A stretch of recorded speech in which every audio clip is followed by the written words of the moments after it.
The truth about who we really are. Have you ever wondered, who are we without our bodies?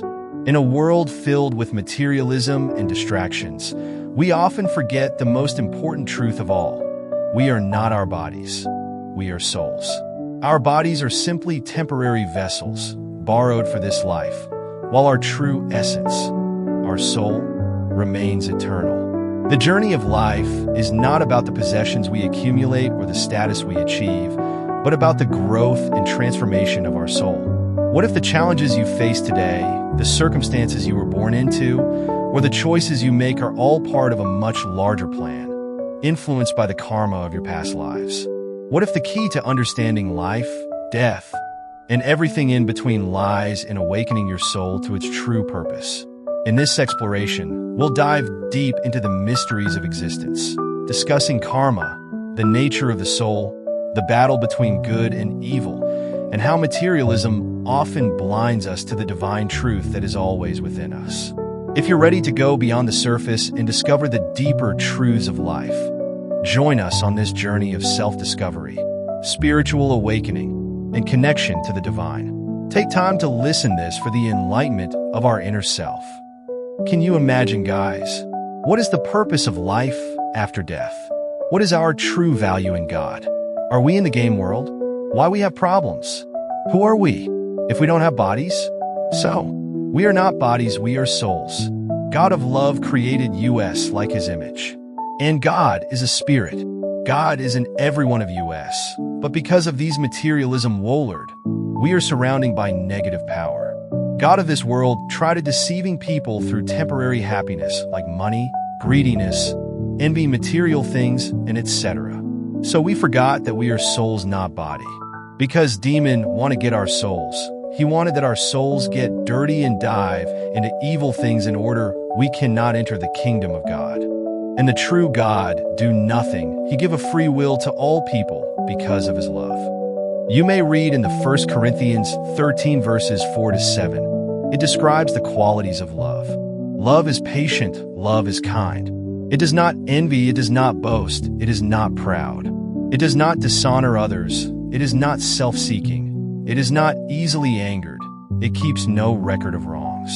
Love does not delight in evil, but rejoices with the truth. It always protects, always trusts, always hopes, always perseveres, and he never force us. He never punish us.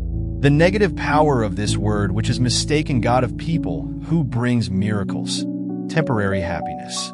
The one God who sent disaster, calamities, accident, and problems is the jealous God. He was not a real God.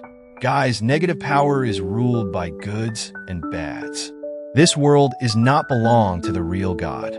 You can read it in chapter John 18:36 says, Jesus answered, "My kingdom is not of this world. If it were, my servant would fight to prevent my arrest by the Jewish leaders.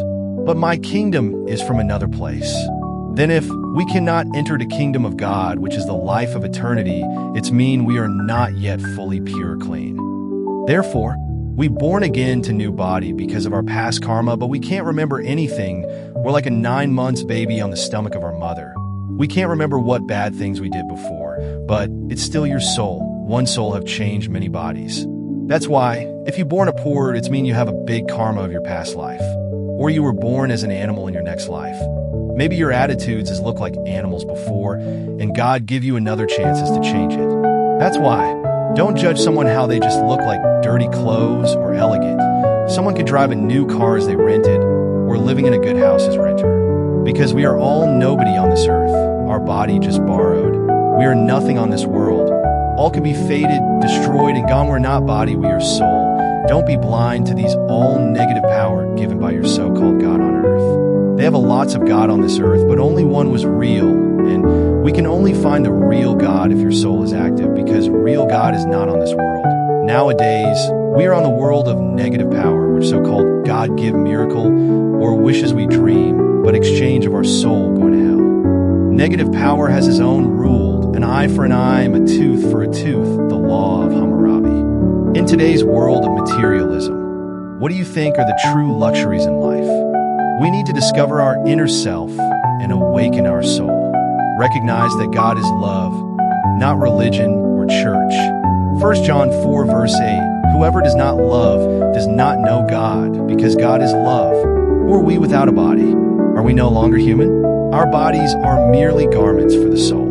When the body dies, our will not longer to function. However, if your soul is connected to God, it becomes easier to understand that the body is nothing more than a temporary covering. This world, filled with materialism, can tempt us and lead us into evil. Therefore, as long as we are alive in this world which good and evil coexist, we must seek God in our lives. Because once we die, it will be too late. God says in Jeremiah 29:13, you will seek me and find me when you seek me with all your heart. There will no longer be an opportunity to seek God if we died. Automatically, angels of demons will lead you to your final destination, because our will not exist anymore. But if you remember love is God in your death, because you found the God within yourself while you were still alive, then devils will have a hard time to get your soul. And that destination going to hell, take a moment to reflect on this profound truth. Who are we without our bodies? If you strip away the physical form, what remains is the essence of who we truly are. We are our soul. Our bodies are temporary vessels, borrowed from this earth, meant to house our soul during this journey of life.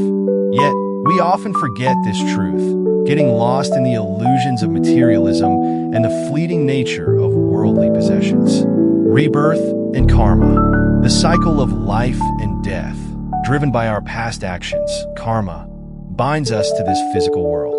When we are born, we carry the imprints of our previous lives, yet we are veiled in ignorance. If you are born into poverty, it might reflect the weight of past karma. If you are born as an animal, it may symbolize a lesson needed to refine your soul. Each life is a chance, a divine opportunity to learn, grow, and cleanse our soul of past impurities. Judgment and perception. Do not judge others based on appearances, wealth, or status. A person in dirty clothes might have a purer soul than one dressed in elegance.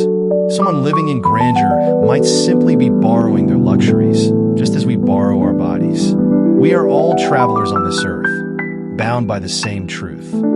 Everything we see will fade, decay, and be forgotten. The illusion of materialism. Today's world is dominated by materialism, where success is measured by possessions and desires. But what are the true luxuries of life? 1. Inner peace. 2. Spiritual awakening. 3. A connection to the eternal truth. These are the treasures that no wealth can buy. To uncover the real truth, we must awaken our soul. The soul is the bridge to the real God, a God of love, not confined to religions or institutions. This God does not dwell in temples, churches, or mosques, but in the pure and awakened soul. The real God is not of this earth, but exists beyond the illusions of this material world. The battle between good and evil. In this world, good and evil coexist, and we are constantly tested. Negative forces often disguise themselves as miracles or worldly gains, but they come at a cost, sometimes even the cost of our soul. The ultimate truth. When the body dies, it is merely a shell that withers away. But the soul lives on, carrying the imprints of its journey. If your soul is aligned with God, it will find eternal peace. If not, it may wander or face consequences in realms beyond our comprehension. A call to seek the divine. Do not wait for death to seek the truth. The time is now. Awaken your soul, seek the divine, and embrace the eternal truth that we are not bodies, we are souls. You can read it in the book of Apocrypha, Wisdom of Solomon 9:15, Wisdom of Solomon 9:15, Apocrypha. For the corruptible body presses down the soul, and the earthly tabernacle weighs down the mind that muses upon many things. This verse highlights the distinction between the soul and the physical body, emphasizing the body's temporary and burdensome nature. This verse is saying that our physical body is temporary and can feel heavy or burdensome to our soul. It compares our body to a tent or earthly tabernacle that holds us down, making it harder for our soul and mind to focus on higher, spiritual things. In simple terms, it reminds us that our true essence is not our body, which can get tired or weak, but our soul, which is eternal and connected to something greater. The verse encourages us to look beyond the physical and focus on the deeper, spiritual purpose of life. We are here to learn, grow, and return to the source of all love and light. Remember, the body is temporary, but the soul is eternal. Let us strive to live with compassion, humility, and a deeper understanding of our purpose. Only then can we truly transcend the illusions of this world and connect with the divine truth. Are you seeking the deeper truths of life?